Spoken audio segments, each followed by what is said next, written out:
Amis téléspectateurs, bonsoir et merci d'être au cœur du mystère. Ce soir, il sera question donc de la problématique de l'ère du Verseau et les grands bouleversements que cela engendre aujourd'hui et les mutations qui s'opèrent dans le monde. Dans un instant, nous suivrons les explications de notre spécialiste.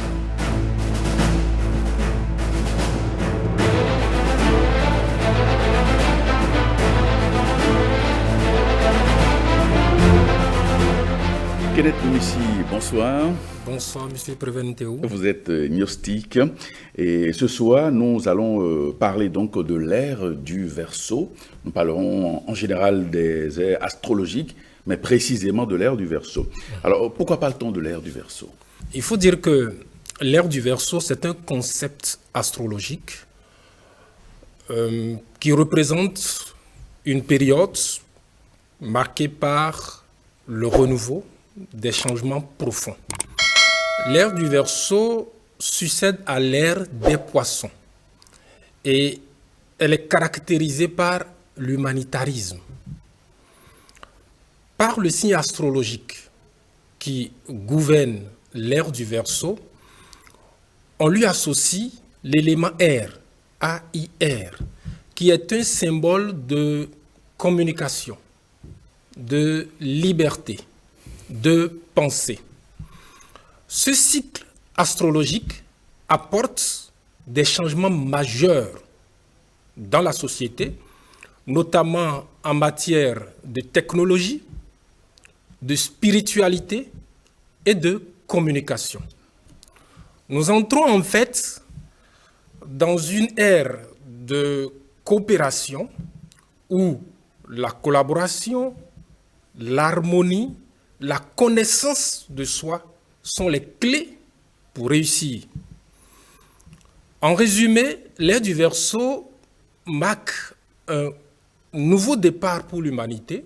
Nous sommes appelés à travailler ensemble, à mettre en avant notre propre originalité, à éveiller notre conscience et à nous reconnecter avec la divinité. Il serait quand même intéressant que l'on comprenne un peu le concept d'ère astrologique. Alors pourquoi parle-t-on d'une ère astrologique?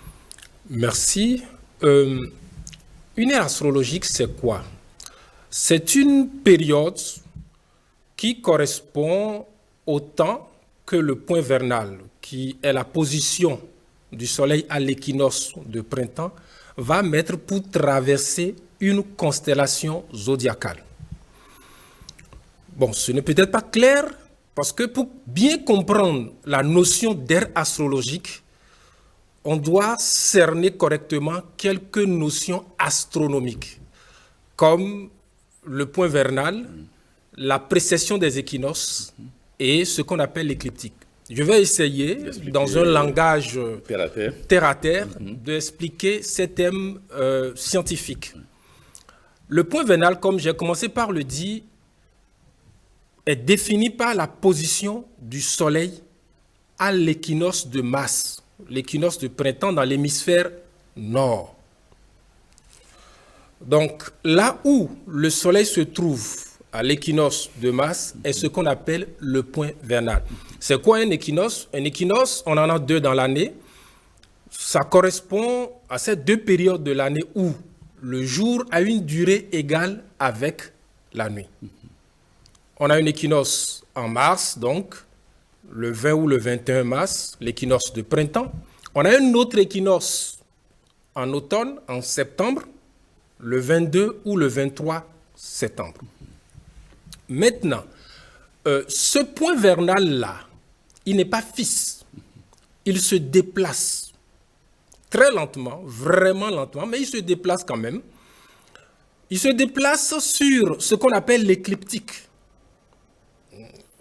Il se déplace sur ce cercle qu'on appelle l'écliptique. L'écliptique, c'est quoi? C'est un cercle imaginaire qui représente la traversée, disons le dessin, le mouvement que le soleil fait sur la voûte céleste. Ça fait un grand cercle imaginaire. Et sur ce cercle, le point vernal se déplace d'1 degré tous les 72 ans. C'est vraiment lent. Mais c'est suffisant pour créer ce phénomène qu'on appelle la précession des équinoxes. Je dois préciser que le point vernal, en se déplaçant, recule. Il va dans le sens inverse de la progression des constellations zodiacales. Nous savons que l'ordre des constellations, c'est Bélier, Taureau, Gémeaux, Cancer, etc. Le point vernal, en se déplaçant, il va dans le sens inverse. Donc, disons Gémeaux, Taureau, Bélier, Poisson, etc. Et en se déplaçant, il va parcourir une constellation. Et pendant le temps que le point vernal va mettre pour se déplacer dans le secteur d'une constellation, on va dire qu'on est dans l'ère qui correspond à cette constellation-là. C'est de cette façon que le point vernal, au fil des siècles, s'est déplacé d'abord du Taureau au Bélier, du Bélier au Poisson, et maintenant des Poissons au Verseau. Chaque ère astrologique est liée, correspond à une constellation du zodiaque. Donc cette constellation donne son nom à l'ère. Et chaque cycle astrologique apporte des influences uniques, des tendances uniques qui affectent la société, qui affectent la conscience collective. Et c'est pourquoi c'est bon, il est astucieux de comprendre ces impacts, de les connaître pour en profiter, pour amortir les répercussions, pour éviter d'être victime des bouleversements provoqués par chaque ère. Quelle est la durée d'une ère astrologique? Alors la durée d'une ère astrologique, c'est 2160 ans. 2160 ans, à peu près. Oui. Je vais expliquer comment on a obtenu ce chiffre-là. C'est important.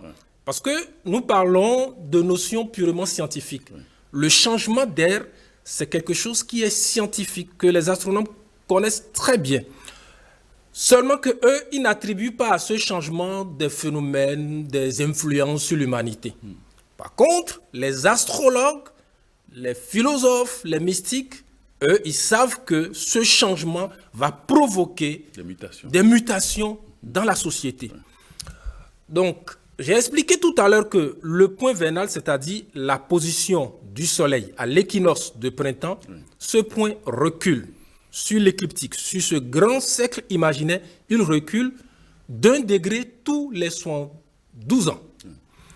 Or, la bande zodiacale, c'est-à-dire la ceinture formée par les constellations zodiacales, est un cercle de 360 degrés, divisé en 12 secteurs égaux, de 30 degrés chacun. 360 divisé par 12, ça nous donne 30 degrés. Donc, chaque signe astrologique, chaque constellation zodiacale, j'allais dire, ça fait 30 degrés. Et si le point vernal met 72 ans à se déplacer d'1 degré à un autre, il lui faut 72 fois 30 pour traverser entièrement une constellation zodiacale. Et c'est cela qui correspond donc à l'ère. Donc 30 fois 72 nous donne 2160 ans.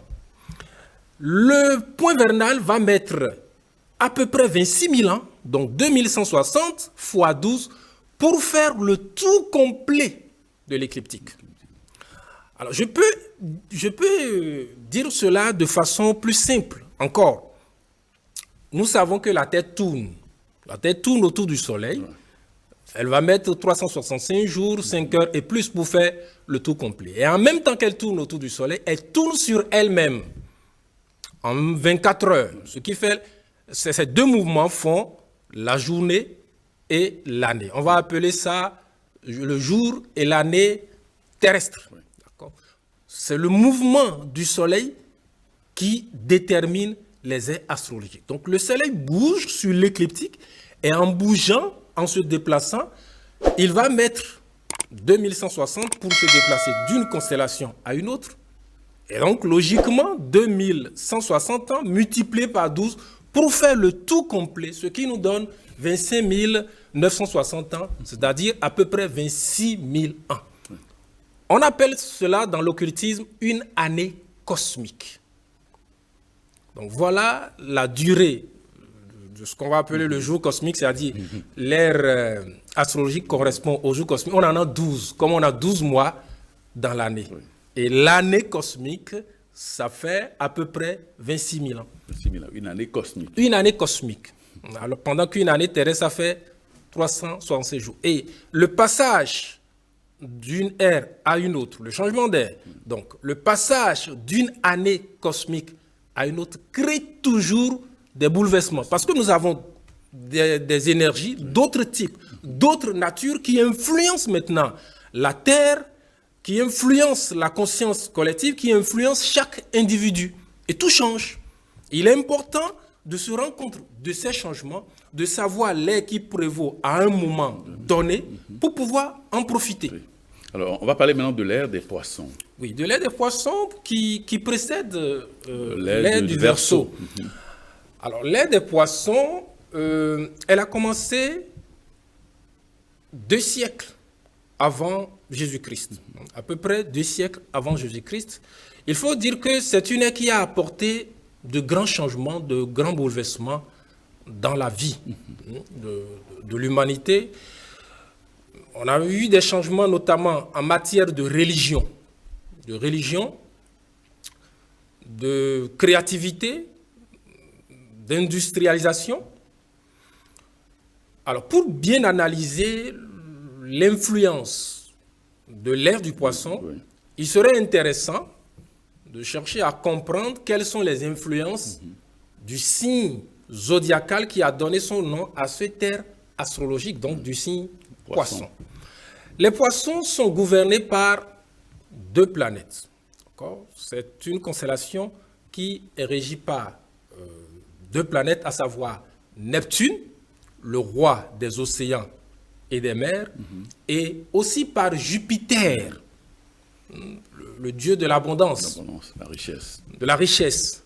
Alors, vous pouvez déjà avoir une idée parce que l'énergie conjuguée de ces 2 planètes, Neptune et Jupiter, dans l'occultisme, on appelle cette énergie l'onde dionysiaque, en référence au dieu grec Dionysios, le dieu du vin et aussi de l'extase. Oui.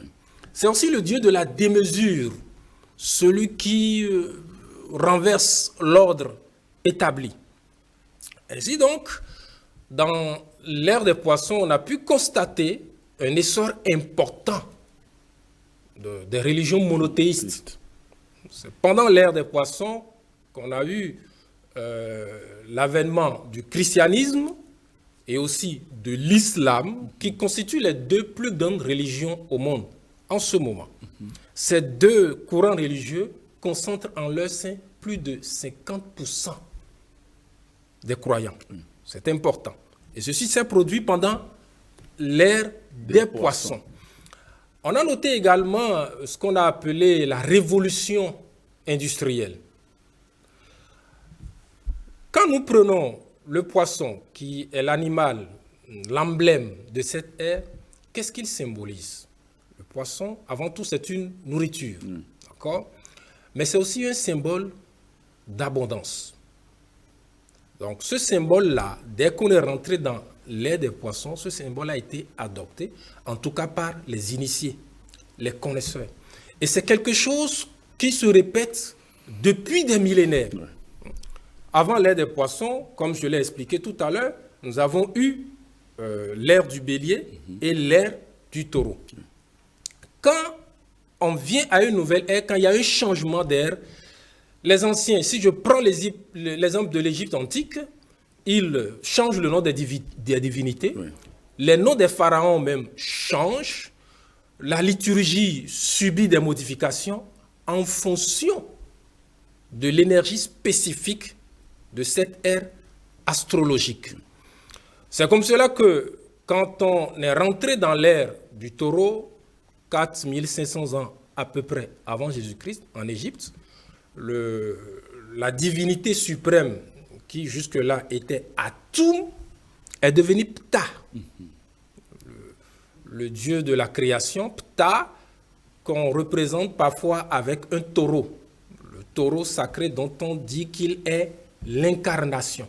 Et à partir de ce moment, cet animal a commencé par être vénéré dans toute l'Égypte, mais pas seulement dans l'Égypte, dans d'autres civilisations, dans la Grèce antique.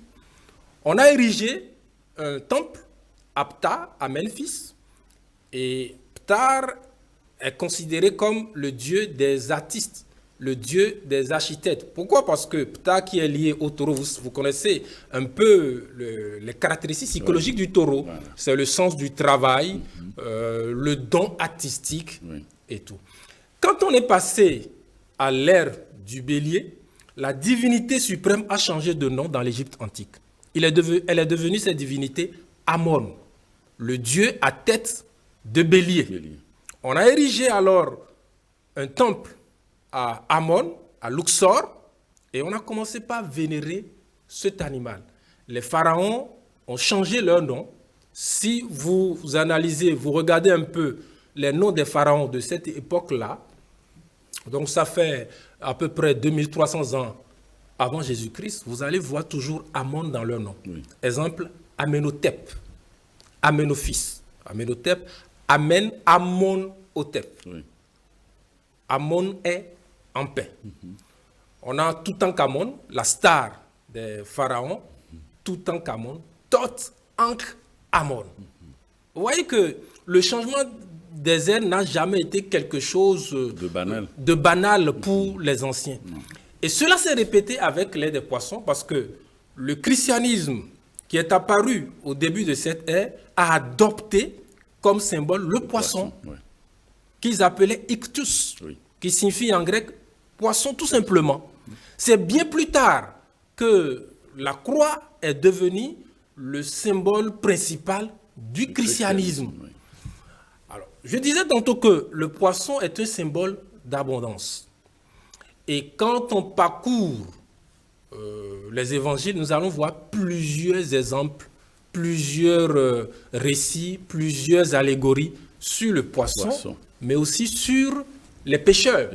Je pense à la pêche miraculeuse, je pense au repas que le Christ a pris. Le premier repas que le Christ a pris après la résurrection, c'est quoi? Du poisson braisé. Avec du miel. Cet épisode est raconté dans Luc, chapitre 24, verset 42.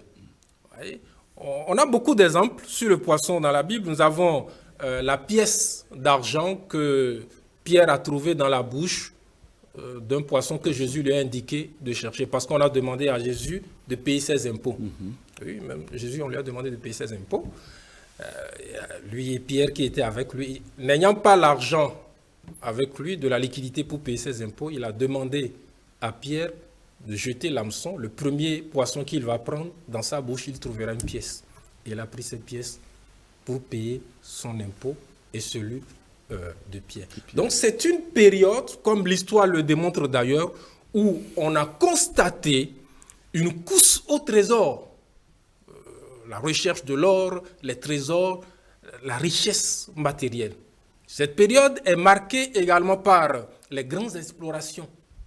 Je pense à la découverte ou à la redécouverte de l'Amérique par Christophe Colomb. Et nous savons que ces grands explorateurs, quand ils sont venus en Amérique, ils ont ramassé tout l'or qu'il y avait là, toutes les richesses qu'il y avait là. Donc voilà ce qui a marqué l'ère des poissons. Les 3 maîtres mots de l'ère des poissons, c'est quoi? C'est la religion.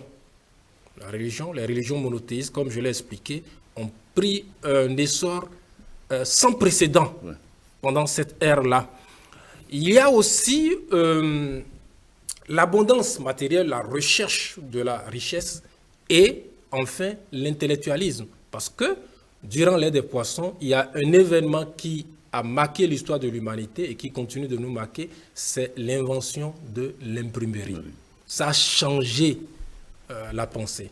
Avant l'invention de l'imprimerie, pour avoir un livre de 200 ou de 300 pages, mais il faut une fortune. N'importe qui ne peut pas avoir un livre de 200 ou de 300 pages. Parce que les gens copiaient. On faisait des manuscrits. Voilà un peu ce qui s'est passé dans l'ère des poissons. On a beaucoup recherché l'argent, la richesse matérielle. Il y a la religion, mais la religion dogmatique, parce que on peut constater que durant cette ère, il y a eu beaucoup de guerres. Oui. Beaucoup de guerres liées aux croyances, à la foi. Je pense aux croisades, je pense même à l'Inquisition. Vous n'acceptez pas de rentrer dans les dogmes établis par le Vatican, ben on vous tue, vous êtes un sorcier, on va vous crucifier, on va vous brûler, etc.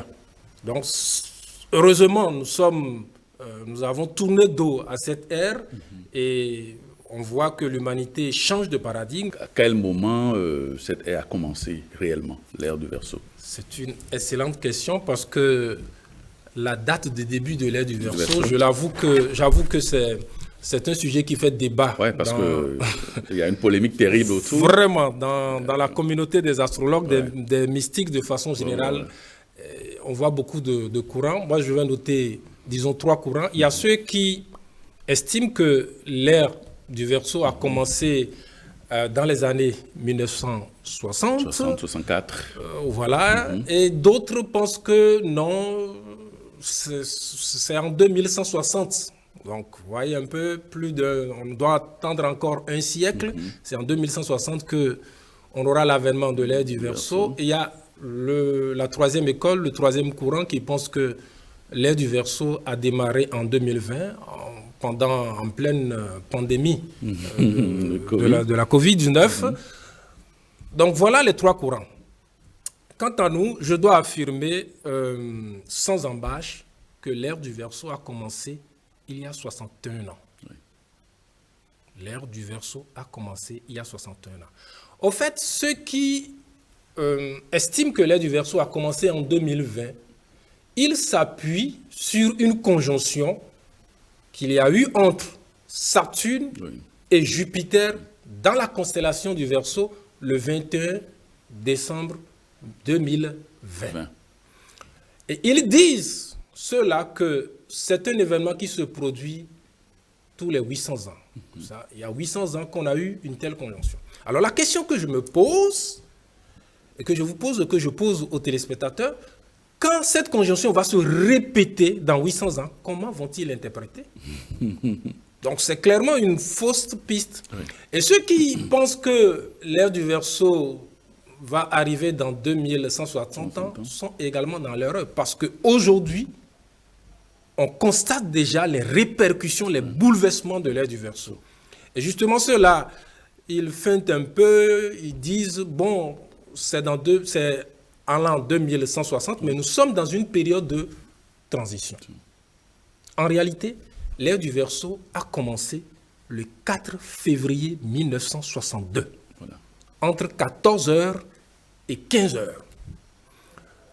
J'avoue que le premier à avoir annoncé cette date, c'est le vénérable maître Samuel Anouvéor. C'est dans ses écrits que j'ai vu cette date.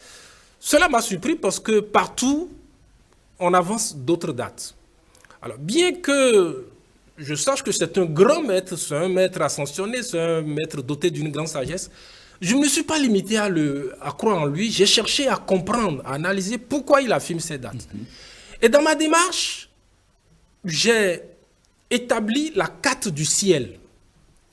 Vous savez qu'aujourd'hui, il y a des logiciels pour en 2 clics, avoir la carte du ciel, c'est-à-dire la photographie du ciel à un moment donné, à une date précise, à une heure précise. Alors, puisqu'il a avancé que c'est entre 14h et 15h, il n'a pas donné la minute. Moi, je me suis amusé à mettre un temps précis, quelconque. Alors, j'ai découvert qu'à cette date, à cette heure, à Cotonou, moi j'ai fait mon analyse à partir de Cotonou, j'ai découvert qu'il y a une conjonction planétaire des 7 planètes principales de notre système solaire à cette date-là, à cette heure. C'est-à-dire que Lune, Mercure, Vénus, le Soleil lui-même, Mars, Jupiter et Saturne étaient alignés face à la constellation du Verseau. C'est un fait incontestable que n'importe qui peut vérifier. Donc c'est à partir de ce moment-là que l'ère du Verseau a commencé. Donc nous sommes dans l'ère du Verseau depuis 61 ans, puisque nous sommes en 2023. Et nous voyons d'ailleurs déjà les bouleversements, les répercussions provoquées par l'ère du Verseau. C'est visible, c'est perspective. Et quelles sont donc ces répercussions, ces impacts sur l'humanité et sur le monde en général? Justement, merci. Comme nous l'avons fait tout à l'heure, pour comprendre les impacts de l'ère du Verseau, il suffit d'analyser la constellation qui a donné son nom à cette ère astrologique. Le Verseau, donc. Le Verseau, le signe du Verseau, est gouverné également par deux planètes, à savoir Uranus et Saturne. En astrologie, Saturne symbolise la responsabilité. C'est le vieillard des siècles, donc la responsabilité, l'introspection, mais aussi les crises, voire la mort. Mais il faut comprendre la mort par le retour au point de départ. Quant à Uranus, c'est une planète révolutionnaire. Une planète qui amène à sortir des sentiers battus, à aller au-delà de l'ordre établi. Uranus est également le symbole de l'inventivité, de la créativité, de l'humanisme. Alors, l'influence conjuguée de Saturne et d'Uranus provoque maintenant une énergie qui va amener l'humanité à sortir, à rompre avec l'ordre établi, chacun doit mettre en avant son originalité, à créer beaucoup. Cela a engendré une révolution dans tous les aspects de la vie. Dans tous les aspects de la vie, culturelle, économique, social, religieux, etc., etc. Il suffit d'analyser un peu les faits marquants, les grands événements qui se sont produits dans les années 60 pour se rendre compte que, effectivement, cette décennie a été marquée par le début de l'ère du Verseau. Je commence par un exemple très simple qui est proche de nous, c'est l'accession à l'indépendance des pays africains. Cela s'est produit dans les années 60. Si nous prenons rien que l'année 1960, il y a eu 32 pays africains qui ont eu l'indépendance. Après, ça a continué. Si nous continuons à analyser, nous allons voir que dans les années 60, il y a eu la révolution de mai 68 en France. Toujours dans cette période, nous avons la naissance du mouvement révolutionnaire hippie aux États-Unis. Nous avons également un fait très marquant sur le plan religieux, c'est le Concile Vatican II. Et l'une des décisions majeures de ce concile, c'est d'autoriser le mariage des diacres. C'est également une révolution.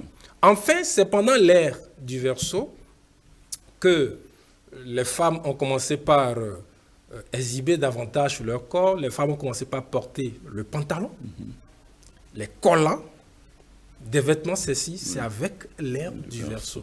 Donc c'est une ère révolutionnaire. Le Verseau incite à la révolution.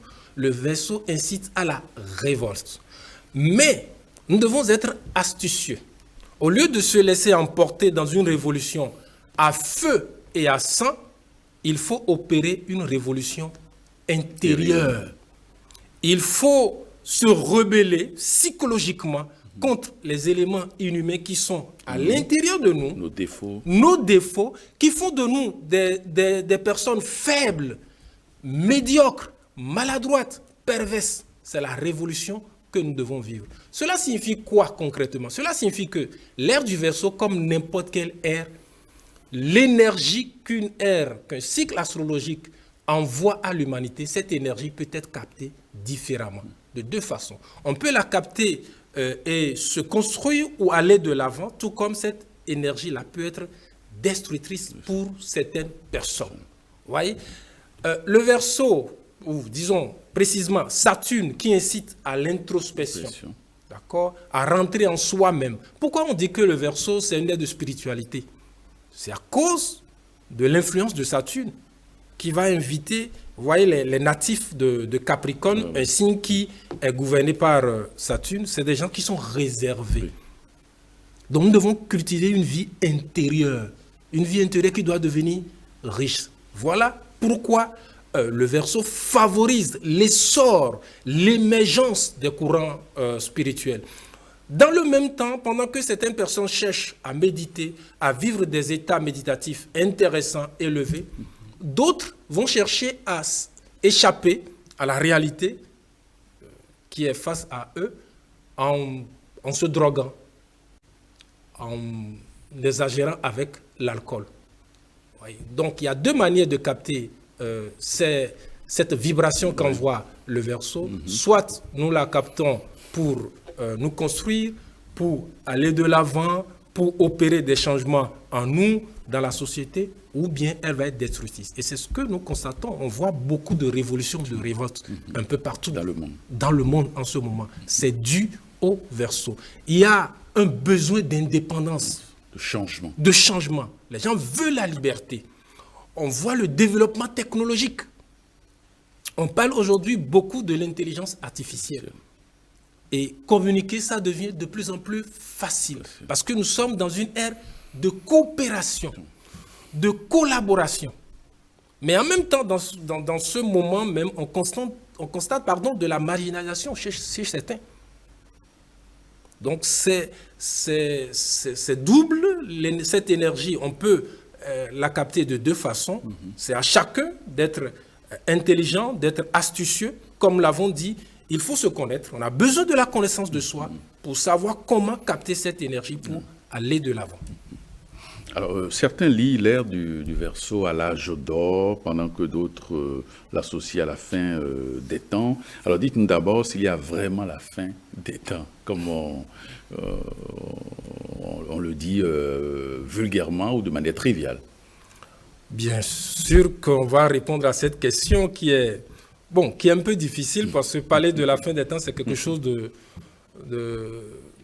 dangereux, je dirais, parce que ce concept de fin des temps est devenu aujourd'hui l'âme qu'utilisent certaines personnes, des chefs religieux, des chefs spirituels, pour anarquer, d'accord, le fidèle, le suiveur, pour les obliger à prendre vraiment des voies qu'on ne devrait jamais prendre. On a vu les catastrophes que l'annonce de la fin des temps a provoqué, a entraîné, que ce soit ici au Bénin ou ailleurs.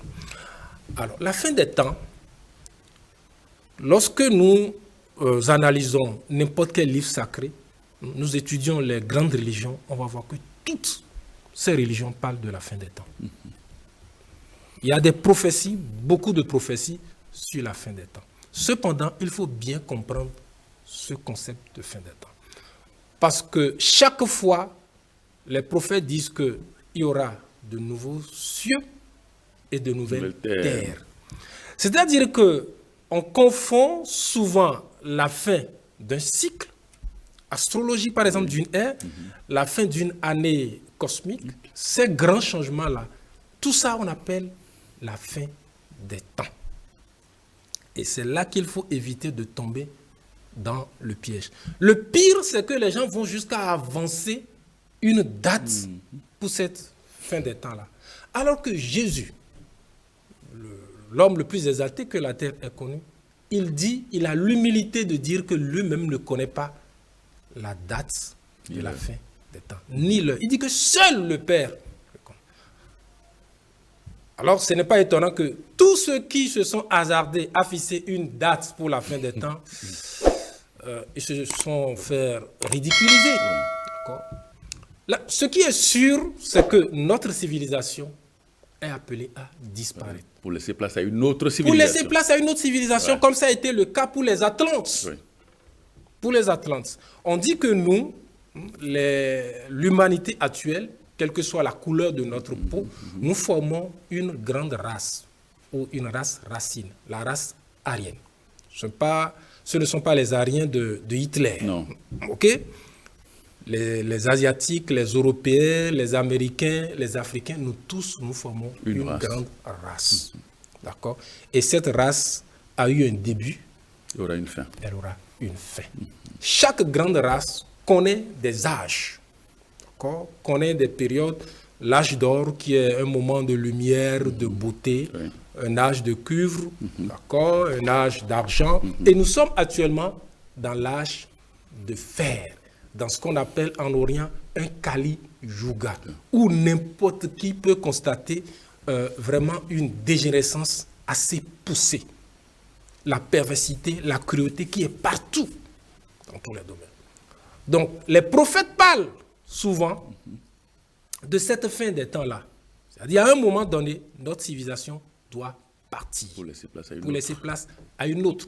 On parle d'une 6e grande race qu'on appelle la race Koradi, celle qui va venir après nous, qui va nous succéder, qui va être une race plus évoluée que nous. D'accord? Cependant, il faut dire que la fin des temps, comme les gens le conçoivent souvent, c'est quelque chose qui se produira. C'est-à-dire, le moment arrivera où la Terre va disparaître. Ça, c'est clair. Parce que la Terre a eu un début. Et il y aura une fin. Aura une fin. Tous les jours, les scientifiques observent la naissance d'une planète, d'un système solaire. Donc, notre planète, notre système solaire, a vu le jour un moment. Et il arrivera une époque qui a vu le jour doit mourir. Doit mourir. C'est une loi naturelle. Donc, le moment arrivera où la Terre va disparaître. La Terre ne pourra plus porter la vie, comme c'est le cas pour la Lune. Oui. Il fut un temps, c'est-à-dire des millions d'années en arrière, il y a eu une vie abondante sur la Lune. Oui, Mars et autres, sur les planètes. Oui, même actuellement, il y a encore la vie sur d'autres planètes. Ça, c'est un secret, on ne veut pas l'avouer, mais bon, on avance un peu, on voit que les langues se délient dans le siècle scientifique, d'accord? La NASA récemment a publié des vidéos d'OVNI, d'accord? Ce n'est plus un secret, nous savons que nous ne sommes plus seuls dans l'univers. Il y a la vie sur d'autres planètes. Donc de cette façon, il y a eu la vie sur la Lune, mais la vie, on ne peut pas la voir sur une planète de façon éternelle, indéfinie, parce que la planète a sa capacité. La planète est capable de nous nourrir jusqu'à un certain niveau. Après, il faut que cette planète se régénère et la vie va continuer sur d'autres mondes. Donc, cette extinction-là, totale, est quelque chose de plausible, mais ce n'est pas pour demain. Pourquoi? Tout simplement parce que nous, les Aryens qui constituons la 5e grande race, on sait qu'après nous, il y aura une 6e grande race qu'on appelle la race Koradi, ou qu'on appellera la race Koradi, et il y aura une 7e grande race. Donc, c'est quelque chose qui va se produire dans des millions d'années. Pour ne pas dire des milliards d'années. Pour ne pas dire des milliards d'années, justement. Oui. Mais la fin de notre civilisation, la fin de notre race, c'est quelque chose que personne ne peut contester. Même les scientifiques, les esprits les plus raisonnés, les plus cartésiens l'acceptent. Je ne sais pas si vous connaissez le concept de l'horloge de l'Apocalypse. Oui. Voilà, c'est un concept qui a vu jour avec... on parle de Einstein, d'accord, voilà, qui a créé ce concept avec d'autres scientifiques, des spécialistes du nucléaire. Donc, eux, scientifiquement, c'est prouvé que nous allons vers la fin. Notre civilisation va vers sa fin. Aujourd'hui, l'arme nucléaire est développée à outrance. Nous avons déjà eu 2 guerres mondiales pendant l'ère des poissons. Oui. Et de nombreuses prophéties annoncent une 3e guerre mondiale. Pendant un bon moment, pendant longtemps, parler de la 3e guerre mondiale, c'est seulement dans les siècles spirituels qu'on pouvait... Mais aujourd'hui, on en parle un peu partout. On sent que nous allons vers une confrontation qui va être terrible. Parce qu'on va utiliser l'arme nucléaire. Les protagonistes, la plupart de ces protagonistes ont l'arme nucléaire, ils vont l'utiliser. Et même ceux qui les pays, les nations qui ne vont pas prendre part directement à cette guerre seront impactées. Donc nous sommes dans cette période de nettoyage. L'âge, comment on appelle, l'âge d'or que certaines personnes attendent, nous ne pouvons pas l'avoir tout de suite. La fin des temps n'est pas pour tout demain non plus, mais il y aura un changement grandiose qui va bouleverser la vie, qui va faire que cette civilisation qui est pourrie, avouons-le, va disparaître, cette civilisation perverse va disparaître pour laisser place à une nouvelle civilisation. Mais est-ce qu'on peut dire que l'âge d'or, l'âge du Verseau pourrait être synonyme de l'âge d'or ou de lumière? Oui, non. Bon, ça aussi, c'est quelque chose que beaucoup avancent. Est-ce qu'on aura... le Verseau correspond à un âge de lumière, de beauté. Possiblement, on peut avoir un âge de lumière, un âge d'or pendant l'ère astrologique du Verseau. Mais avant, il faut qu'il y ait une phase de déconstruction. Il faut qu'il y ait une phase de purification. Parce que notre civilisation, comme je l'ai dit tantôt, est pourrie. Oui. Elle est dégénérée. Soyons sincères envers nous-mêmes. Est-ce que les hommes et les femmes qui peuplent la Terre actuellement, nous pouvons créer un âge de lumière? D'où est-ce qu'on va sortir cet âge de lumière? Ce n'est pas possible. Parce que la perversité a atteint des niveaux jamais égalés pendant les civilisations antérieures. Donc, il faut, si nous aspirons réellement à un âge de lumière, à un âge d'or, il faut accepter qu'on passe par cette phase de déconstruction. Et c'est ce que le Verseau a commencé par faire. N'oublions pas que le symbole ou l'un des symboles du Verseau, c'est un homme qui déverse le contenu d'une amphore sur le sol. Donc, on a besoin de purifier l'humanité. Cette purification est synonyme de tremblement de terre, d'éruption volcanique, de tsunami, de raz de marée. Et c'est ce que nous constatons tout le temps. Et aussi de pandémies, des maladies qui vont venir, qui vont être des pathologies que la science n'a pas encore connues. En résumé, un âge d'or pendant le Verseau, c'est possible, mais avant, il faut que notre civilisation soit exterminée. Ce n'est pas nous qui allons expérimenter cet âge d'or. Il est clair qu'aujourd'hui, tout va de mal en pire.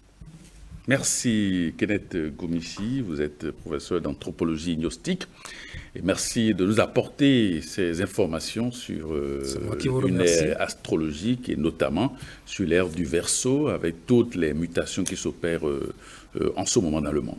Merci d'être passé. Amis téléspectateurs, merci de votre fidélité et à très bientôt.